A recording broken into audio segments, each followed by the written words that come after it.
दिल नरम थी दिया तो खुदा जे कुरान सा नरम थी दिया। मौत के याद करण सा नरम थी दिया, खुदा जे जिक्र करण सा दिल नरम थी दिया।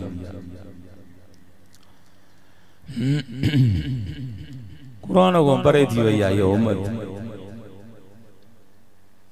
मायने वाक्य को तकीर जी शुरुआत क्या दो थोड़ो तवज्जो कजो दुरूद शरीफ पढ़ो। इनो ही रखनो है ना बात न रखनो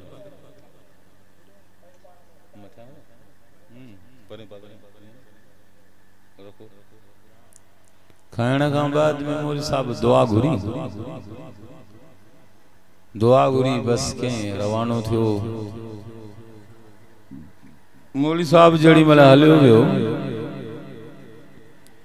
तो घर जो मालिक जी जो घर में आयो तो घर वारी के रोईंदे दिखे। पूछा के शाह मसलो आ शाह गाला रोई छो दी। घरवारी चोरी शाजे करे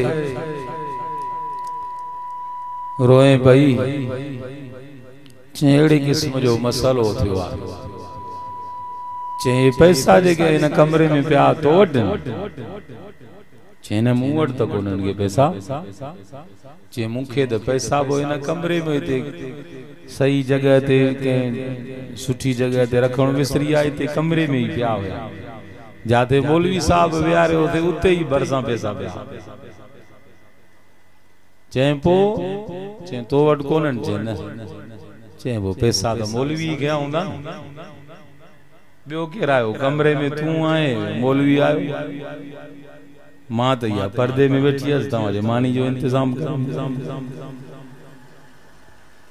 अची से उनके दिल में बदगुमानी थी। अरे बिना मौलवी साहब जो एडो असा इंतजाम क्यों थे उनकी इज्जत कई थे उनके मानियूं खरायूं किस्मे किस्मे ताम खराया थे पर हुन यार असा जो ख्याल न कयो असा पैसा चोरी करे। मौलवी चोर थी सके तो को चोर खणी सूरत अपनाए अचे तो वी गाला बाकी आलिम कुरान वालो चोर न तो थी सके।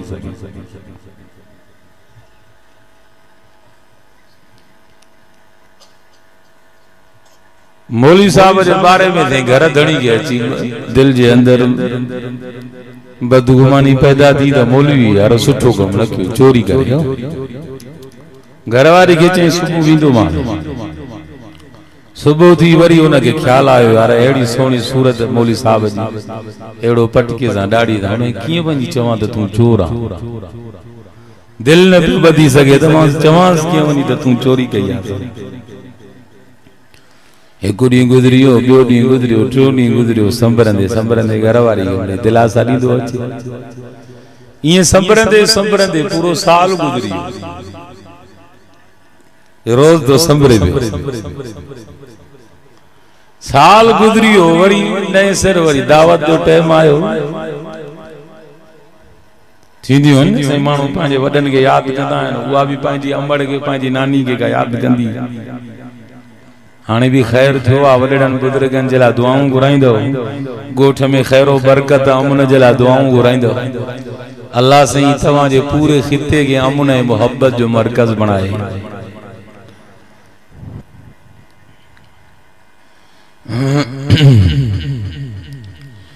मौलवी साहब के कहीं भी किस्म जी दिल में गाल न हुई तो घर धणी जे अंदर दिल में मुझे बारे में बदगुमानी आ।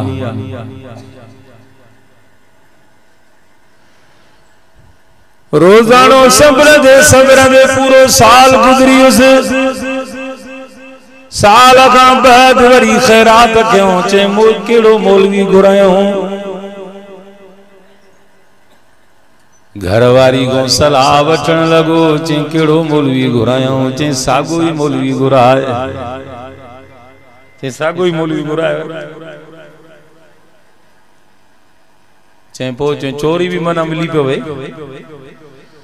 सागो मौलवी आयो वरी दावत का दे अजीब अजीब किस्म जा ताम फिका ताम भी आ मिठा ताम भी आ हलवा सीरा भी आ हलवे जे नाले ते घणन के पानी अची वियो छड़ो मानो सोरी ना गाल मौलविन के वणदो आ आई समझ में कम घणा ब्याला ही वेदा नालो मौलवी जो हुंदो आ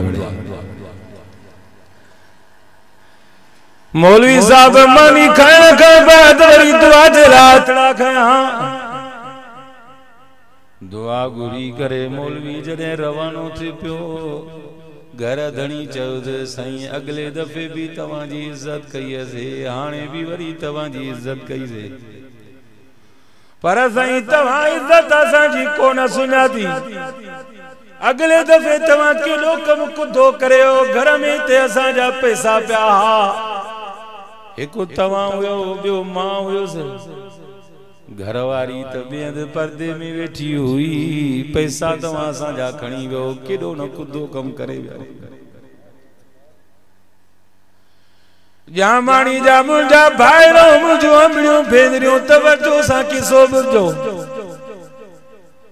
जिए जो मौलवी के ये लफ्ज अचे मौलवी रोइण शुरू कयो डाढो रोनो आ एडो रोनो जो अखिन में पानी न थो बीएस पियो सजी डाड़ी तर थी वई आली थी वई कपड़ा लाथिन पिया घर धणी बाहूं बदन शुरू क्यों मौलवी साहब असा पैसा माफ क्या दे मेहरबानी करे रोइण बस छाजे करे रो दादी पैसा न था वजण जे लाइ माना रो इन जे करे दादा हाणे पैसा खाइया हुंदो मौलवी साहब गरीब मानू 2-3000 मिले पगार वडी रकम हुई दई न सकदो तेजे करे तवारो पिया अल्लाह जी तोके बरकत करे मैं सरी को साउंड वाला बेहतरीन हलाई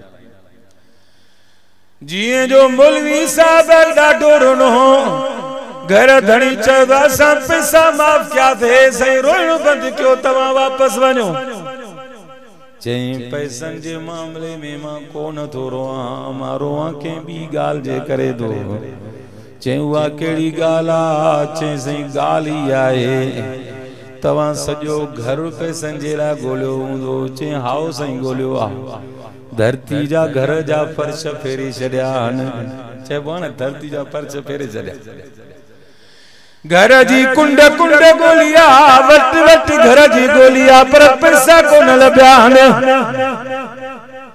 मौलवी साहब रोई करे चन केडा जालिम हो केडा न बेवकूफ हो केडा न नादान हो अरे धरती जा फर्श फेरा था घर जो कोनो कोनो गोलियो थवा ही तवा जिते सुम्या पिया हो इन जे मतन को जे को कुरान रखियो थवा इन के छो न खोले ॾिठो अथव ज़ालिम हो तवा धरती जा फर्श फेरिया पैसन ॻोल्हण जे लाइ ही जेको मथो कुरान पयो अथव इन के पैसन जे करे खोले ॻोल्हियो आ पैसन ॻोल्हण जे ख़ातिर कुरान के खोलियो आ तवा जा पैसा मिली वञना मारो आइन जे करे तो त सजो साल गुजरी वियो आ जे कुरान जे करे तवाल मंजी हाफिजन जी इज्जत क्यों पिया अरे जालिम नादान सजो साल गुजरी वियो आ उन कुरान के कदे खोले भी कोन ॾिठो अथव जे पैसन जे करे खोले ॾिसो आ पो भी सजो साल मुंहिंजे बारे में चोरी वारी बदगुमानी न रखो आ सजो साल यो भी गुनाह क्यों थव न सही इन बदन इस्मुन बद दिल में बुरा ख्याल रखण भी गुनाह थव तेने करे बे जे बारे में गलत सोची ना कयो वला तजस्सु एक बे जो गालियों भी न बोलींदा क्यों एक बे के बुरन लकबन सा भी न सरींदा क्यों बुरा नाला भी कबे सा न वठंदा क्यों अदु नालो भी न वठंदा क्यों दिल में भी कबे जे लाइ बुराई न रखंदा क्यों इन्नल्लाह अलीमुम बिदात सुदूर रब सीनन जे राज़न के भी जाणींदड़ थव यालमु मा तुकिलु सुदूरुहुम वमा युलिनून दिल जे अंदर जे करे का गाल रखंदो हां ज़ाहिर कंदो हां रब ज़ाहिर जी गाल भी जाणींदो थव मुंहिंजो रब अंदर जी गाल भी जानी दो थव वइन तजर बिल कौल फइन्नहु यअलमु सिर्र व अख्फा डाडिया गाल चवई रब उआ भी जानी दो थई जे करे कैसा का मख्फी तरीके सा गाल कई या दिल में चई उआ भी रब जानी दो थई यअलमु खाइनतल अयुनि व मा तुख्फि सुदूर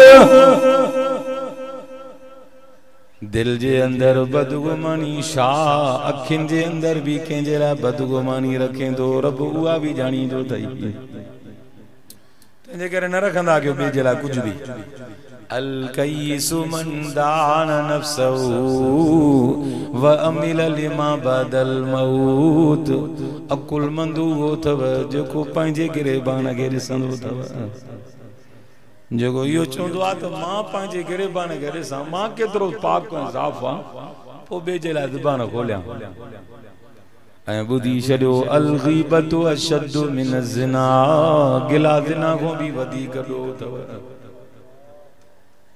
मर्दनि में भी गिला जो साईं वॾो बीमारी जो मामलो अथव औरतुनि में भी गिला जी आदत अथव गाव कंदियूं भी गिला कंदियूं घर में भी गिला कंदियूं जेकॾहिं मानी पचाईंदियूं भी गिला कंदियूं अल्लाह जे रिज़्क़ में हथ हूंदा अथनि पोइ भी औरतूं गिलाऊं कंदियूं अथव ज़िना भी एतिरो रब वटि ॾोह न अथव जेतिरो ॿिए जी गिला करण ॾोह अथव ऐं गिला करण सां ॿिए जूं ॻाल्हियूं हेठियूं मथियूं ॿुधाइण सां वैलुल लिकुल्लि हुमज़तिल लुमज़ह अल्लज़ी जमा मालन व अद्दद चुगलखोरी अल्लाहु अकबर तनाज़नी हिक ॿिए जी अॻु पुठ वारी ॻाल्हियूं लबाड़ ज़ुबान जी अल्लाह से उन जी तमाम वॾी पकड़ कंदो है ज़ुबान जी लबाड़ जे करे क़यामत जी केतिरा ई मर्द ऐं औरतूं रब वटि क़यामत जी टंगिया पिया हूंदव तंहिंजे करे पंहिंजी ज़ुबान खे पाक रखो तॾहिं त मुंहिंजे सुहिणे नबी फरमायो आहे ॿिनि शयुनि जी हिफ़ाज़त जी ज़मानत जो मां मोहम्मद तव्हांजे लाइ जन्नत जो ज़ामिन आहियां ॿिनि चपनि जे विच में जेका ज़ुबान अथव इन जी हिफ़ाज़त जी ज़मानत जो सही इस्तेमाल कंदो ॿिनि टंगुनि जे विच में जेका उघड़ आहे उन जी हिफ़ाज़त जी ज़मानत जो पंहिंजे हक़ में इस्तेमाल कंदो मां मोहम्मद तव्हांजे लाइ जन्नत जो ज़ामिन आहियां रब जो रसूल सोनो मोहम्मद जन्नत जी ज़मानत तो गणे अल्लाहु अकबर अल्लाह से गिला की बदखण बचाए चुगली का बचाए बियन के बलु करण का बचाए आमीन चो ऐ हदीस में दींदो आ मन सतर मुस्लिमन सतरहुल्लाहु यौमल क़ियामह सत्तार मुझे रब जो नालो थव अब्दुस सत्तार नालो रखियो वेंदो थव अल्लाहु अकबर जमानी जा मुसलमानो कयामत जड़ी वो मर्द और जरे रब जे सामू ईंदो जंहिंखे कंहिं मर्द औरत जा ऐब भी सीने में आ पर कंहिंजे आॾो ज़ाहिर न कहीं हदीस में जदो मन सतर मुस्लिमन सतरहुल्लाहु यौमल क़ियामह जंहिंखे बेजाए बसीने में आ पर दुनिया में लिकाए आयो मुझो रब चवंदुसि सत्तार मां रब जी सिफ़त आ तूं ॿियनि जाए भलिकाया मां रब तू जाए भलिकाए छॾियां थो वञ जन्नत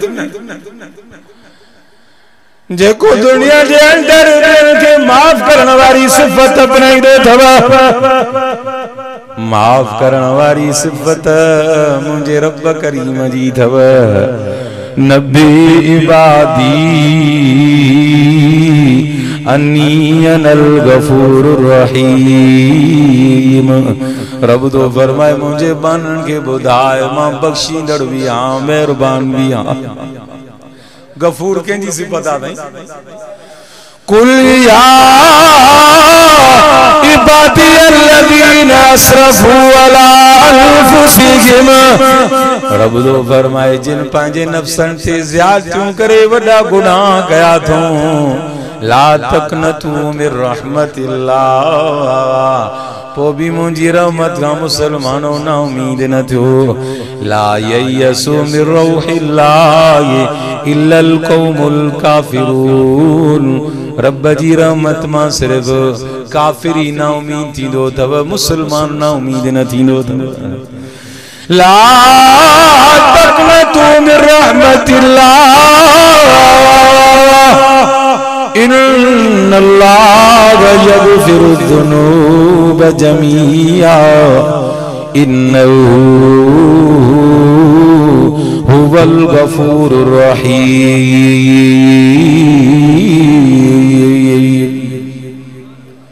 अज बुध कुरान दिल के ठारींदो थई कुरान दिलियों पत्थर को वधीक सख्त थी वे असां मुसलमाननि जो वड़े वाली मुराद वड़े वा करीबन ना कुरान जो वायदो करायो थव रब सजे गोठ वारन के नवाज़ो आ दिल बर कुरान जी महफिल सजी आ दिलियों कुरान सा नरम थींदियूं थव दिलियों कुरान सा मोहब्बत वारियूं बणदियूं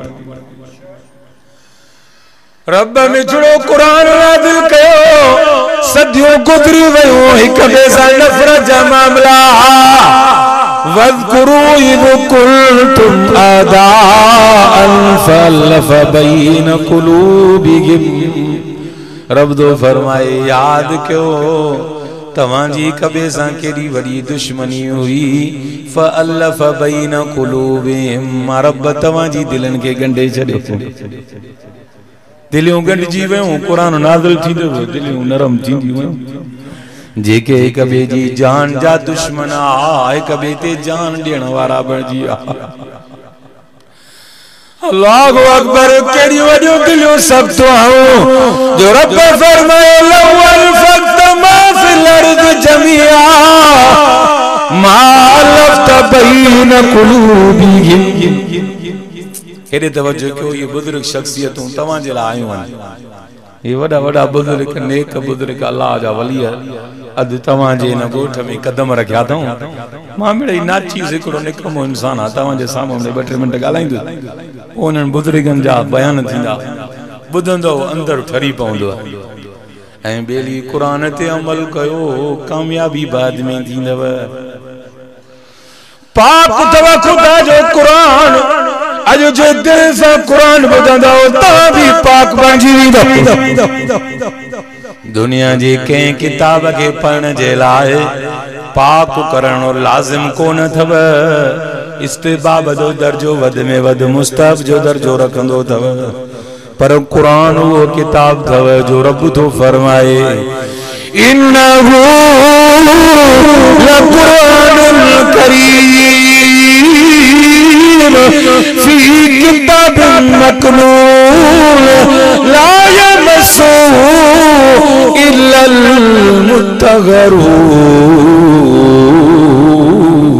मुत्तहरून कुरान के नापाक हथ न लगे जेको पाण पाक होजे पाक कुरान के वो हथ लाए सके जॾहिं दिल भर पाण पाक हुआ त पोइ जेको दिल भर के दिल में जगह ॾींदो उहो भी पाक बणिजी वेंदो अॼु वाइदो कयो कुरान ते अमल कंदासीं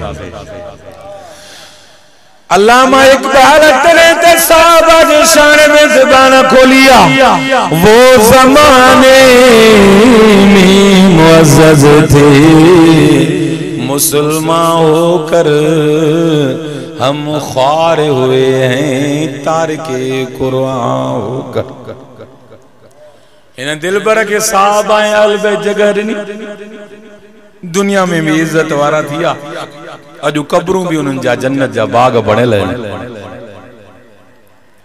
सभई कामयाब आहिनि सब साहबा कामयाब सब अहल बैत कामयाब उहा जुदा ॻाल्हि आहे जो अॼु जो माण्हू जेकॾहिं का ॻाल्हि करे थो 1442 सालनि खां बाद में अचण वारो जंहिंजे पंहिंजे इन अंजाम जी ख़बर न आहे त मुंहिंजो मौत ईमान ते थींदो अलाए न थींदो ऐं ॻाल्हाए वरी उन्हनि जे बारे में थो जिन जे लाइ रब चई छॾियो आहे उलाइका अला हुदम मिर रब्बिहिम व उलाइका हुमुल मुफ़्लिहून सहाबा अहल बैत हिदायत वारा थव उहे ही कामयाब थव।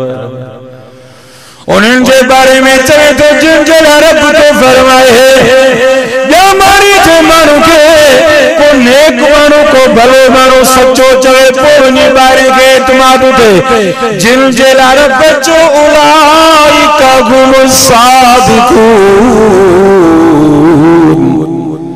जिन जे ला बकवास भई थे उन्हनि के सच्चो के दुनिया जे मानू नचो थव जे कुरान नाज़िल कयो आ वो रब चे तो उहे सच्चा थव।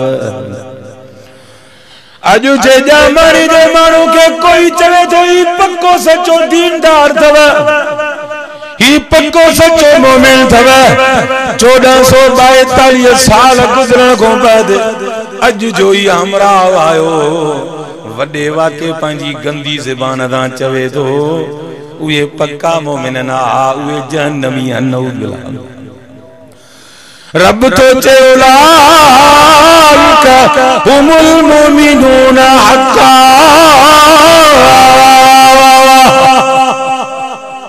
जिनके खुदा चवा केरे गेरे न चवा पक्का मोमिन हन तुझे बुधाइण जी का भी जरूरत कोने का तुझे गाल जो कोई एतबार कोने को जिन जे ला रब इम्तिहान पान वठे पियो। अरे तू तो बीए एमए ए मैट्रिक जे इम्तिहान में ना पास थे पैसा दे मार्क वठे तू वरी ज़लील गालाए पियो उन सहाबा जे बारे में।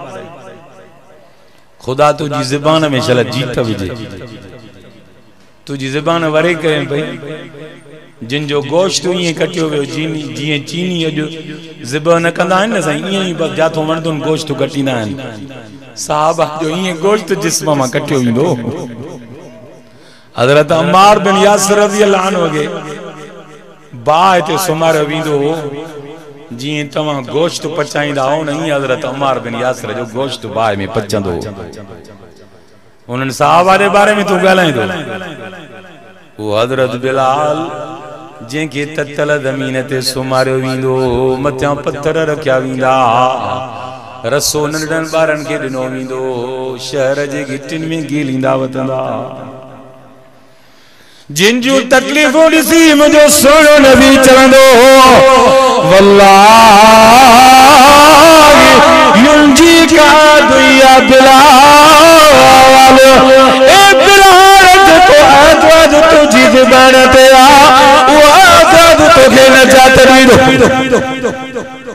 तुझी ज़बान वरे किए थी उन सोने अबू बकर सिद्दीक़ दे जेको केतराई ॾींहं बेहोश पयो सोने मोहम्मद जे दीन जी जे पेरों पेरों तबलीग कई उन सोने अबू बकर ते तुझी ज़बान किए वरे थी जिनके मुझे सोने नबी जन्नत जी खुशखबरी दी अबू बकर फिल जन्नत अबू बकर फिल जन्नत उमर फिल जन्नत उस्मान फिल जन्नत अली फिल जन्नत तलहा फिल जन्नत जुबैर फिल जन्नत साद फिल जन्नत सईद फिल जन्नत अबू उबैदा इब्नुल जर्राह रिज़वानुल्लाहि अलैहिम अजमईन फिल जन्नत।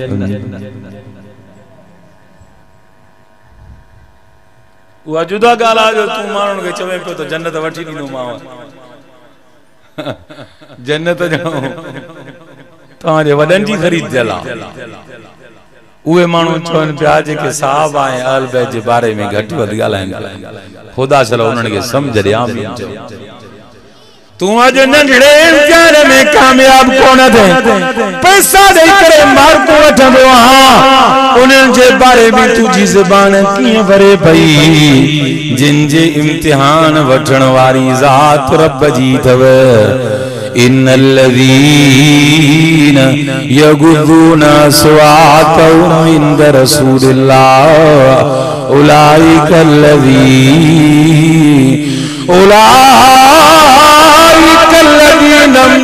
इम्तहनल्लाहु कुलूबहुम लित्तक़वा लहुम मग़फ़िरतुन व अज्रुन अज़ीम।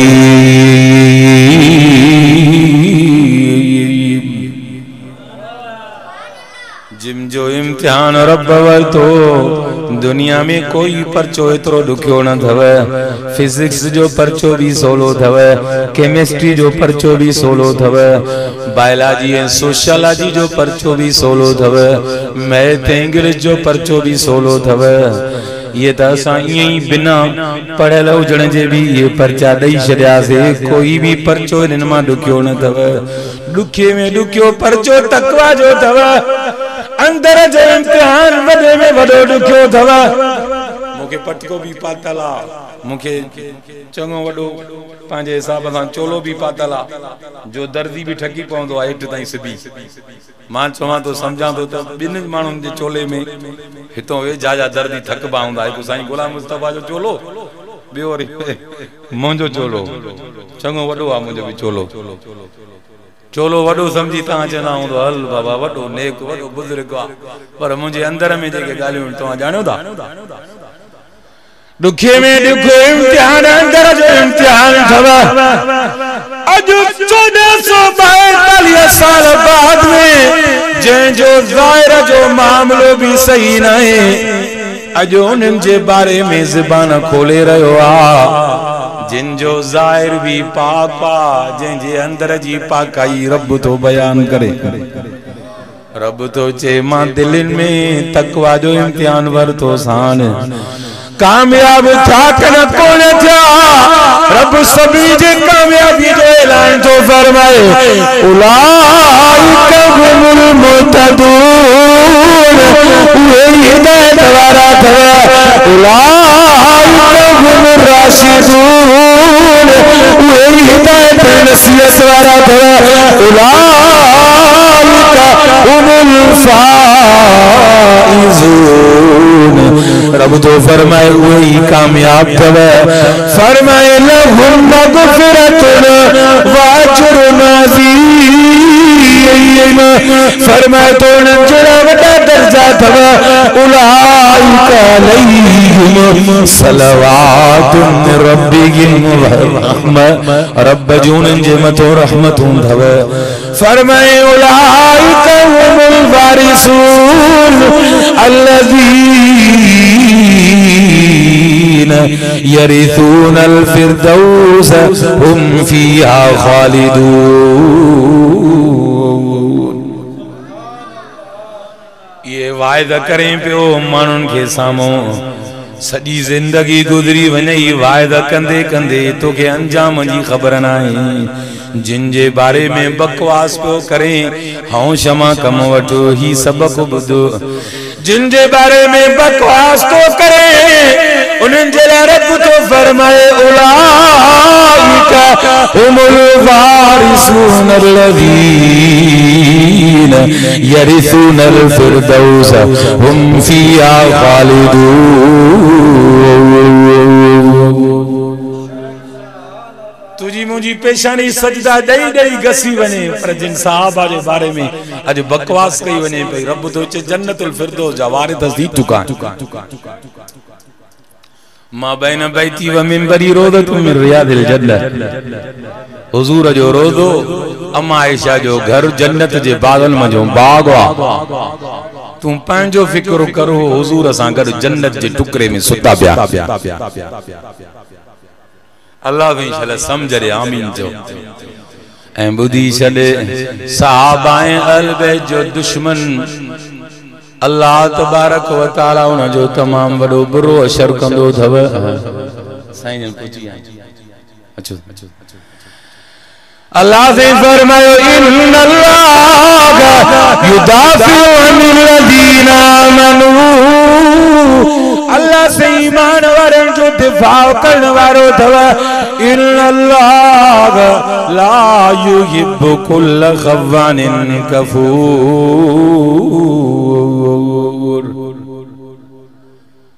इन आयत जे पेरें से जो पोएं से सा कुछ रब्त समझ जा। माखे ना चीज के उस्ताद से मीर मोहम्मद मीरक जे सबकन वजा कुछ थोड़ा इशारा थियां मिलल हने। अल्लाहु अकबर तवज्जो कर, अल्लाह से फरमाए तो ईमान वारन जो दिफा रब कंदो आ। जे वक्त या कुरान जी आयत नादिल थी मां तवा को पुछा तो ईमान वारा केरा, सहाबा भी ईमान वारा, अहल बैत भी ईमान वारा। सहाबा अहल बैत के कुरान भी गंढियो आ, सोने नबी भी खुद गंढियो आ। कुरान भी चोआ रुहमाउ बैनहुम फअल्लफ बैन कुलूबिहिम। कुरान चोआ त हिक ॿिए सां उन्हनि जी मोहब्बत हुई। अॼु जो महिमान तो चवे उन्हनि जी हिक ॿिए सां नफ़रत हुई। ॻाल्हि कुरान जी मञूं या अॼु जे हमरा जी मञूं? कंहिंजी मञूं साईं? अल्लाहु अकबर। रब तो ईमान वारनि जो दिफा करे। मना मालूम थियो खुदा के ईमान वारा प्यारा आहिनि। पोइ ईमान वारा आहिनि बि उहे जेके सहाबा अहल बैत सां मोहब्बत कंदा आहिनि। मना रब वटि बि सहाबा अहल बैत सां मोहब्बत कंदड़ ईमान वारो अथव। इन्नल्लाह ला युहिब्बु कुल्ल खव्वानिन कफूर। मना ईमान वारो उहो अथव जेको सहाबा अहल बैत ॿिन्हिनि खे जीअ में जायूं ॾींदो अथव। जेको उन्हनि सां नफ़रत कंदो अथव उहो खव्वान बि अथव, उहो कफूर भी अथव। जामानी जा मुसलमानो खव्वान नंढड़े खाइण खे न चइबो आहे। हिकु ॿ ख़यानत करण वारे खे सिर्फ़ खाइण चवंदो अथव। माना जंहिंजी दिलि में सहाबा अहल बैत जो बुग़्ज़ ऐं दुश्मनी आहे, रब वटि उहो खव्वान अथव। इस्म मुबालगे जो सीगो अथव। दुनिया में इन जहिड़ो कोई खाइन कोन अथव जंहिंजी सहाबा अहल बैत सां दुश्मनी आहे। कफूर भी मुबालगे जो सीगो अथव। दुनिया जे अंदर कफूर अथव जंहिंजी दिलि में सहाबा अहल बैत जी दुश्मनी ऐं बुग़्ज़ अथव। खुदा वटि उहो वॾे में वॾो कुफ्र कंदड़ अथव। अल्लाह भी सभिनी के सहाबा अहल बैत जी मोहब्बत दिलनि में नसीब फरमाए। आमीन चो। मोहब्बत वठी वेंदे उन्हनि जी ताबेदारी जन्नत में वठी वेंदे। वल्लज़ीन तबऊहुम बिइहसान। रब इन कुरान जी आयत में फरमायो मां मुहाजिरन को भी रादी, मां अंसारन को भी रादी। जेको उन्हनि जी ताबेदारी कंदो रज़ी अल्लाहु अन्हुम व रदू अन्हु, मां रब उन्हनि को भी रादी हां। अल्लाहु अकबर। अल्लाह सी तवां साखे शल दिल भर में चढ़े कुरान जी समझ नसीब फरमाए। आमीन चो। कुरान छड़ियो आ तॾहिं परेशानी अथव। तवज्जो क्यों मां ॻाल्हि ख़त्म कयां। तवरो मौलवी साहब चए है तव्हां जे हालत जंहिं कुरान जे करे तव्हां मुंहिंजी इज्जत कयो पिया। सॼो साल गुज़री वियो आहे उन कुरान खे खोले भी कोन ॾिठो अथव। पैसनि जे ख़ातिर खोले ॾिसो आ। मां कंहिंजो नालो न खणंदुसि। असां वटि इएं आहे कि न कोन? असां हिन दिलबर खे पढ़ूं पिया। अॼु जेकॾहिं पंहिंजनि में परायनि में झेड़ा आहिनि, झगड़ा आहिनि, फसाद आहिनि, दिलनि में रंजशूं आहिनि, ॿियो को वजह कोन अथव। जेतिरो हिन दिलबर खां परे आहिनि ओतिरा झेड़ा अञा वधियल अथव। छो जो दिल के नरम करण वारी शे कुहाड़ी कोन अथव, हथोड़ो कोन अथव जैसा दिल नरम थींदी आ। वड़े वादे मानी वारो कुरान जो वाइद करायो अथव। रब जी रहमत वसंदव, कुरान सां रहमत वसंदी आ। दिलनि में नरमी पैदा थींदी आ। अफगानिस्तान जे मुजाहिदीन 20 साल उन्हनि जा अब्बा कुठा विया। उन्हनि जे घरनि ते तशद्दुद थियो। हिकिड़े खानदान जा त 57 माण्हू बमनि सां टुकड़ा टुकड़ा कया विया। पर उन्हनि जी ज़बान ते पोइ बि लफ़्ज़ अची विया। सभु कुझु माफ़ अथव, अचो त सीनो सीने सां मिलाए। ईअं तव्हां बि वर्ता कयो न जीअं अफगानिस्तान जे तालिबान कयो आहे। घर जा सॼा बाती कुठा पिया आहिनि, ज़िब कंदा हुया। ऐं ॿुध अञा छा ॿुधाएं, पेट्रोल जी शीशी पीआरे करे वात में बाहि ॾींदा। पोइ उहो अहिड़े क़िस्म जो फैशन कंदा, या को रिछ भोलो या का शिकारी जानवर बचे करे उनजो मांस पटराईंदा हुया। जिन सां अहिड़े क़िस्म जा वर्ता थिया। अल्लाहु अकबर। कुरान वारनि जो नतीजो ॿुध। मां आखिरी ॻाल्हि करे रहियो आहियां। दिल पर कुरान खां परे थींदो, दिलियूं सख़्त थींदव। सुम्म तलीनु जुलूदुहुम व कुलूबुहुम इला ज़िक्रिल्लाह। दिल नरम थींदी थव दिल जे अंदर नरमी पैदा थींदी थव खल नरम थींदी थव रब जे ज़िक्र ऐं क़ुरान सां नरम थींदी थव जबलन के टुकड़ा टुकड़ा करने वालो कुरान थवा लौ अनज़लना हाज़ल कुरान अला जबलिन लरअयतहु खाशियम मुतसद्दियम मिन खशियतिल्लाह व तिलकल अम्सालु नज़रिबुहा लिन्नास लअल्लहुम यतफक्करून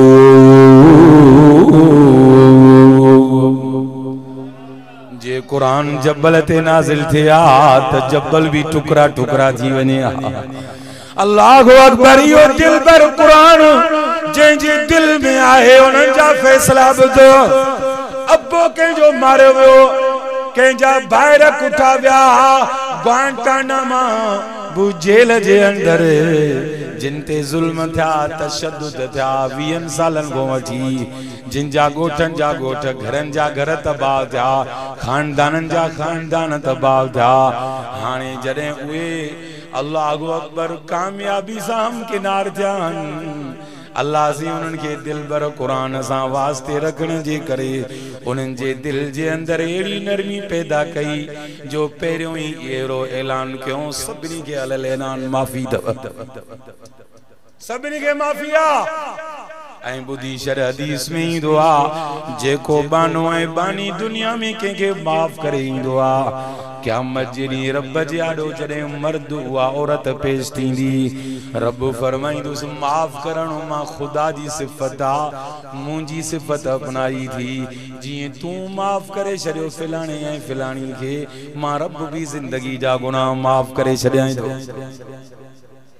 या पांजो में सिफत धारो जे नबी दे कलमो पढ़ो तो उन में तो या सिफत हुई यारा टुकड़ा जो नबी सही जो चाचो पे हुजूर जे अखिन मो गोड़ा हण दिलियूं सख्त थवा इन जे करे जो ने दिल पर को परे हो बेली हेड़ा वायदा रोज करायो कुरान जा ऐं जेके भी अजो हाजिर न थियान बेली हिन दिल पर जे सदके हिन दिल पर जे सदके तवा सभिनी के कुरान जो सद दींदा के सब बुधो कुरान काई खबर कोन थव मौत जी खुदा जो कसम केड़ी मल तवा सां मौत थी दो अथवा खबर साईं जेके खबर होजे पो ताल्लुक भी तोड़े पो ये चवे त माके घणो वक्त रहणो आ कैसा रंजाए वने ऐं बुधी छॾ तुझे मरण को पो जेकरे नेक ईमानदार माण्हुनि जे दिल में न का एड़ी गाल हुंदई न रंजिश वारी पो रब भी कोन बख्शींदो आ मनिस नहीं तुम अलाई खैरन वजबत लहुल जन्नत जेंजे ला नेक माण्हू तारीफ कंदा ॾाढो राज रहण होयो यार असां को गलतियूं थी वयूं पर हुन असां के माफ करे छॾियो जेकॾहिं इहा सिफ़त अपनाई ते रब चए तो जन्नत तुझे ला ठही पई आहे ऐं जेकॾहिं ईमानदार माण्हू नेक चवंदा न ॾाढो ज़ुल्म कंदो हुयो हे गालियूं हुयसि जेकॾहिं हदीस हुजूर जो फरमान आ मुंहिंजी ॻाल्हि कोन्हे दो सोने नबी फरमायो मनिस नहीं तुम अलाई शर्रन वजबत लहु नार जे चंद माण्हुनि हुन जे लाइ चयो त ॾाढा असां ते ज़ुल्म अल्लाहु अकबर पो हुन जे लाइ जहन्नम जी बाहि इंतज़ार में अथव तंहिंजे करे मुंहिंजे सोने नबी जा सबक अथव चाचे के जे टुकड़ा टुकड़ा कयो जे तीर आया अल्लाहु अकबर मुझे नबी जे सामू आयो जरे कलमो पढ़े हुजूर फरमायो सब कुछ माफ जे नबी ते कलमो पढ़ो तव उन 11 टुकड़ा नबी चाचे जा ॾिठा अल्लाहु अकबर कफन जे ला कपड़ो भी सही कोने को हुजूर जे चाचे जा 11 टुकड़ा था प्यान मुझो रब तो फरमाए फैना कब तुम फाकिबू बिमिस्ल माऊ किब तुम भी बदलो वठो तवाजी मर्जी वलइन सबरतुम लहु खैरुल लिसाबिरीन रब तो फरमाए ये 11 टुकड़ा दिसी ए मुंजा मोहम्मद जे करे सब्र कंदो मां अर्श ते रब के तवा जो सब्र बदले वठण को भी पसंद आ तेरे करे बदले वठण को सब्र कंदा कयो ए बुधी छड बेन नेकिन ते हिसाब सा अजर मिलंदो आ इनमा युवफ़स साबिरून अजरहुम बिगैर हिसाब जेको सब्र कंदो आ न खुदा उन के बेहिसाब दींदो आ अल्लाह ताईं सभिनी जी दिलनि जे अंदर नरमी पैदा फरमाए हिन कुरान जी कसरत सां तिलावत करण जी तौफीक अता फरमाए। मां चंदो कयां थो वाइदो कयो त कुरान जी कसरत सां तिलावत कंदासीं। हिन दिलबर के जी साईं आलिम मुराद जन साईं करीम ने जन सभिनी गॾिजी करे ही कुरान जो प्रोग्राम रखायो आहे। खैरात भी गॾिजी सभिनी कई आहे। मां कंहिंजा नाला वठां और बिला इन्हनि सभिनी चयो था गॾिजी करे ख़ैर कयो आहे। ख़ुदा चांवर जे बदले में नेकी ॾेव। रब साईं जेके मरूम आमड़ियूं कंहिंजो वॾो को दुनिया छॾियो आहे रब सभिनी जे क़ब्रनि खे जन्नत जो बाग बणाए ऐं कुरान ते अमल कयो। सभु दिलबर हिन कुरान जे अंदर ॻाल्हियूं लिखियल आहिनि। इन दिलबर खे छॾियो आहे तॾहिं दिलनि में रंजिशूं तॾहिं घरनि जे अंदर बेचैनी बेसुकूनी बस मां ही मां हर एक पंहिंजे हिसाब सां समझे पियो तो मां ही आहियां। ख़ुदा जो कसम जॾहिं का शइ थिएसि पई त सभु कुझु विसरी वञे पियो। ईअं न साईं पीर ॻोठ में हमरा साईं आयो तॾहिं ते ॿिए जी दुआ घुरण हीअं हथ खणी करे कुल पढ़ी जीअं जो दुआ घुरे सिधो थी पाण सुम्ही पियो। हमरान हथ विधो त बाबा को उनखे अटैक थियो उते ही पूरो थियो। आयो ॿिए जी दुआ घुरण हो त हमरा मरी वियो आहे त दुआ घुरी करे जल्दी घर वञा पर पाण बि सिधो थी सुम्ही पियो ॼणो पंहिंजी बि दुआ घुरी वियो। इहा ज़िंदगी आहे जंहिं ते हिक ॿिए जी नाराज़गी खणूं पिया। अल्लाह तबारक व तआला सभिनी खे ॿिनी जान जूं भलायूं नसीब फरमाए। अल्लाह तबारक व तआला जंहिंजा असल रिश्ता न थियल आहिनि उन्हनि जे रिश्तनि खे अल्लाह खे आसान बणाए। जंहिंजो नौजवान नियाणियूं आहिनि अल्लाह खे उन्हनि सभिनी खे नौजवान नियाणियूं उथारण जी तौफीक अता फरमाए। इहो भी तमाम वडो मरहलो आहे अल्लाह जे नबी जी सुन्नत खे अदा करण वारो मामलो। हज़रत नानोतवी उन जी बेवा भेण वेठी हुई 100 साल जे लगभग हुई। मुड़स फौत थियो त हज़रत नानोतवी रहमतुल्लाह अलैहि ॾे वियो चे क़यामत जे ॾींहुं मुंहिंजो रब मूंखों पुछंदो मां पंहिंजे नबीअ जा ॾो छा जवाब ॾींदुमि। चई छा ॻाल्हि आहे। चई ॻाल्हि इहा आहे त हाणे तुंहिंजो सॼो मामलो मुंहिंजे हथ में आहे। मूंखों पुछा थींदी तुंहिंजे बारे में तुंहिंजी ज़िमेदारी ते आहे। तूं बेवा वेठी आहे मुंहिंजी दिलि चए थी त तुंहिंजो मां कंहिंसां निकाह करायां। एडी वडी उम्र अल्लाह अॼुकल्ह नौजवान न्याणियूं माण्हू विहारे छॾनि था। इहो तमामु वॾो बार जो मामलो अथव वॾो गुनाह जो मामलो अथव। नेक रिश्तो अची वञे इहो न ॾिसजांइ त मुंहिंजे मां अहिड़ी जॻह ते न्याणी ॾियां जेको आसूदा वारो घर हुजे। सोणे अली खे त अल्लाह अकबर मर ॼण जा को पैसा बि कोन हुया कंहिं ॾिना साईं हज़रत उस्मान गनी रज़ी अल्लाह अन्हु। हेॾे ॿुधो तव्हां असांजो साईं बुज़ुर्ग मुंहिंजो मौलाना दीन मोहम्मद साहब इन्हनि बुज़ुर्गनि जो क़दुरु कंदा कयो। इहे साईं मौलाना मोहम्मद अशरफ साहब अल्लाह ते इन्हनि बुज़ुर्गनि जी उमिरि में इल्म में बरकतूं था फरमाए। केॾो दिलबर मिठड़े क़ुरान जे प्रोग्राम जो